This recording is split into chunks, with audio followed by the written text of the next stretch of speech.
എനിക്ക് സ്വലാത്തുൽ ഫാത്തിഹ ഇജാബത്തണമെന്ന് ഫോനെ വിളിച്ചിട്ട് ചോദിച്ചിട്ട് ഞാൻ ചൊല്ലിക്കൊടുത്തിട്ടുണ്ട്.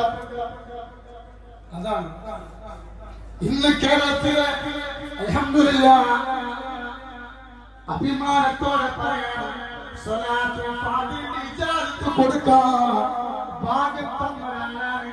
പച്ചറപ്പെനിക്ക് ഭാഗ്യം തന്നിട്ടുണ്ട്. ഇന്നോട് ഒരുപാട് പണ്ഡിതന്മാര് ഒരുപാട് ആളുകൾ എന്നോട് ചോദിക്കുന്നുണ്ട്, എവിടുന്നാണ് ഈ സ്വലാത്ത് കിട്ടിയത്? സ്വലാത്തുൽ ഫാത്തിഹയുടെ ഇജാസത്ത് വാങ്ങിയിട്ട് ആ മനുഷ്യൻ ചൊല്ലുകയാണെങ്കിൽ ദുനിയാവിൽ അല്ലാഹു ഒരു നിലക്കും അല്ലാഹുവിനെ പരാജയപ്പെടുത്തില്ല. അപ്പൊ നിങ്ങൾ ഇജാസത്ത് വാങ്ങലില്ലെങ്കിൽ ഇജാസത്ത് ആവശ്യമുള്ള കൈകൊട്ടിക്കാൻ ദുനിയാവിലേക്ക് മാത്രമല്ല, ഇത് ദുനിയാവിലേക്ക് മാത്രമല്ല, എന്റെ കബറിലേക്ക് വിഷമുണ്ടാവില്ല.